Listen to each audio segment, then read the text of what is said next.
గద్దరన్న అచ్చంపేట కార్యక్రమానికి తరలి వెళ్ళింది నాకు బాగా గుర్తు. ఎందుకంటే మా గ్రామమే ఆ రోజు గద్దరన్న కార్యక్రమానికి వెళ్ళినప్పుడు అప్పుడు గద్దరన్న గొప్పతనం నాకు తెలీదు. మొదటిసారి గద్దరన్న పేరు అప్పుడు నేను వినడం జరిగింది. ఆ తర్వాత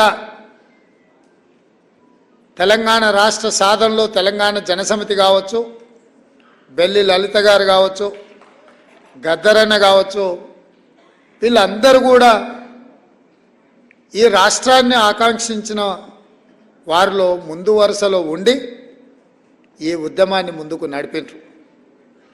సరే, రాజకీయంగా వాళ్ళు ఈ ఉద్యమాన్ని వాడుకోకపోయి ఉండొచ్చు, రాజకీయ స్వార్థానికి వాడుకోవాలన్న ఆలోచన కూడా వాళ్ళకి రాకపోయి ఉండొచ్చు. కొద్దిమంది వీళ్ళందరూ చీమలు పెట్టిన పుట్టలో పాములు చేరి రాజకీయ పార్టీలుగా ఎదిగి అధికారంలోకి వచ్చి ఏ త్యాగాల పునాదుల మీద రాష్ట్రం ఏర్పడి ఏ త్యాగాల పునాదుల మీద ఈ రాష్ట్రాన్ని సాధించినమో ఆ పునాదుల మీదనే అధికారంలోకి వచ్చి ఆ అధికారాన్ని అడ్డం పెట్టుకొని అణిచివేసే కార్యక్రమం జరుగుతున్నప్పుడు మళ్ళీ గద్దరన్న నా అవసరం ఈ సమాజానికి ఉన్నది, మళ్ళీ నేను నా బాధ్యతను నెరవేర్చాలి అని చెప్పి ఆయన గొంగడి భుజం మీద వేసుకొని మళ్ళీ బయలుదేరాడు. ఆ విధంగా మళ్ళీ తెలంగాణ ఉద్యమం అదే తుది తెలంగాణ ఉద్యమంగా మారాలి. ఇక ఈ తెలంగాణ సమాజం మళ్ళీ ఉద్యమాల బాట పట్టొద్దు, ఈ తెలంగాణ సమాజంలో ప్రజాస్వామిక తెలంగాణ ఉండాలి, ప్రజలెన్నుక ప్రభుత్వం రావాలి, ప్రజాపాలన జరగాలి అని గద్దరన్న కోరుకున్నాడు. గద్దరన్న ఆరోగ్యం బాగలేకపోయినా బట్టన్న చేస్తున్న పాదయాత్రలో ఆదిలాబాద్ నుంచి ఖమ్మం జిల్లా వరకు ఎప్పుడు అవకాశం వచ్చినా వారు పాల్గొన్నారు. వారిచ్చిన స్ఫూర్తి మాకందరికీ ఆనాటి పాలకుల మీద కొట్లాడడానికి ఎంతో మనోధైర్యాన్ని ఇచ్చింది. అప్పుడప్పుడు ఈ పోరాటంలో నిరాశ నిస్పృహ కలిగినప్పుడు నేను గద్దరన్నను లోతుకుంటా ఇంటికి వెళ్ళి కలిసేవాడిని. చాలామందికి తెలియదు ఆ విషయము. అప్పుడప్పుడు వెళ్ళి గద్దరన్నతో కూర్చొని మాట్లాడేటోని. గద్దరన్నతో మాట్లాడితే 1000 ఏనుగుల బలం వచ్చేదే, కొట్లాడొచ్చు, వీని పడగొట్టవచ్చు అనే ధైర్యం వచ్చేది. ఆ ధైర్యమే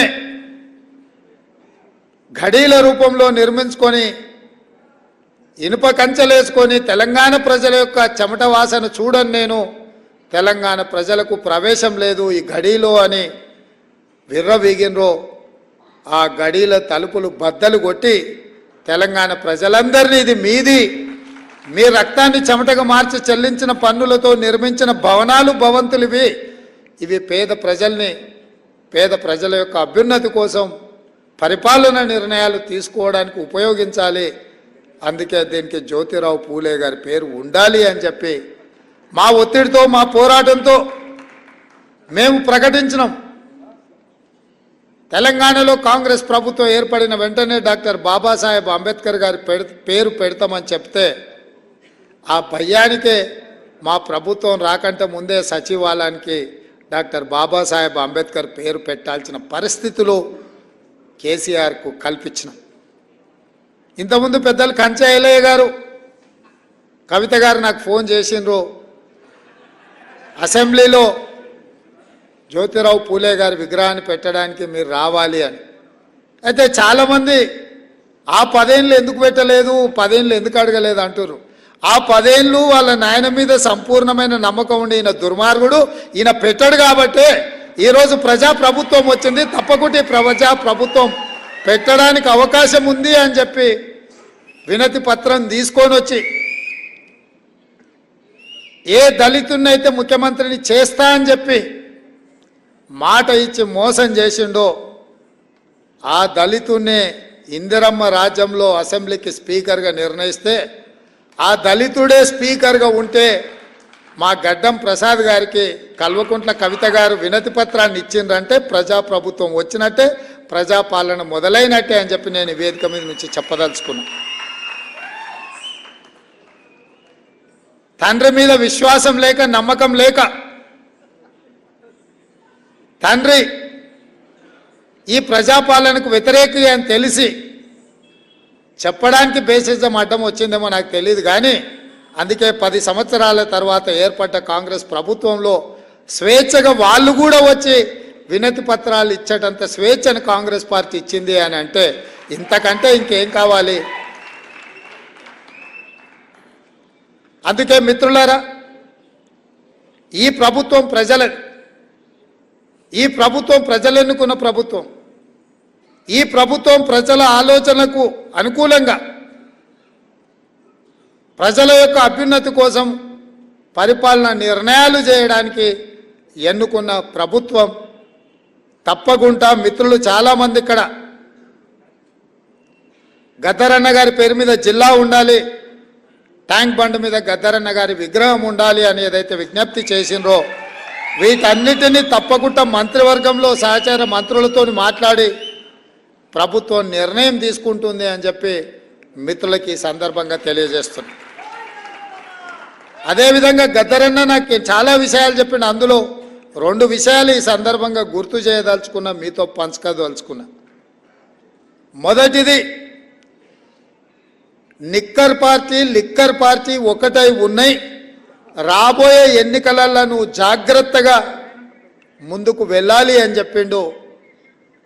ఇవాళ లిక్కర్ పార్టీ ఒకటైన విషయాన్ని మన కళ్ళ ముందు కనిపించి కాంగ్రెస్ను రాకుండా అడ్డుకోవాలని చూసినా మీరందరూ కూడా అడ్డుగోడలను తొలగించి లిక్కర్ పార్టీని మొన్నటి ఎన్నికల్లో లిక్కర్ పార్టీని ఓడించినరు. రాబోయే పార్లమెంట్ ఎన్నికల్లో నిక్కర్ పార్టీని కూడా ఓడించడానికి మాకు అందరికీ అండగా ఉండాలి అని కోరుకుంటున్నా. ఇంకొక మాట కూడా కీలకమైన మాట చెప్పిండు. ఇంటికి వచ్చిన నా మనవన్ని ఆశీర్వదించడానికి ఆ సందర్భంగా ఇంకొక మాట చెప్పిండు గద్దరన్న. రేవంతు, జీవితాంతం గుర్తుపెట్టుకో, పొలిటీషియన్తో కొట్లాడడం సులువు, క్రిమినల్తో కొట్లాడడం అంతకంటే సులువు. కానీ క్రిమినల్ పొలిటీషియన్తో కొట్లాడడం అంత సులువు కాదు. నీ ఎదురుగున్నోడు క్రిమినల్ పొలిటీషియన్ అనుకుంటున్నావు, కాదు క్రిమినల్ అని చెప్పి కేసీఆర్ గురించి నాకు చెప్పడం జరిగింది. అందుకే ఆ క్రిమినల్ పొలిటీషియన్తో మేము కాదు మీరందరూ కలిసి వచ్చి తోడుగా ఉండి గద్దెని దించి ఈ ప్రభుత్వాన్ని ఏర్పాటు చేసినాం. ఇవాళ ఏ పని చెయ్యాలన్నా దాన్ని అడ్డుకోవాలన్న ఆలోచన తప్ప ప్రతిపక్ష పార్టీగా ప్రజలకు మేలు జరిగే సలహాలు సూచనలు ఇవ్వడం మానేసి శాపనార్థాలు పెట్టుకుంటూ తిరుగుతున్నారు. ఇట్లాంటి శాపనార్థాలకు కాంగ్రెస్ పార్టీ ఎప్పుడు భయపడదు. కాంగ్రెస్ పార్టీ ప్రజలకు స్వతంత్రం అవసరమైనప్పుడే ప్రజలకు స్వతంత్రం ఇవ్వాలన్న ఆలోచనతోనే ఈ దేశానికి స్వతంత్రం తీసుకొచ్చింది. ప్రజలు తెలంగాణ కోరుకుంటున్నారు అంటే అన్ని త్యాగాలకు వెరవకుండా తెలంగాణ రాష్ట్రం ఇచ్చింది.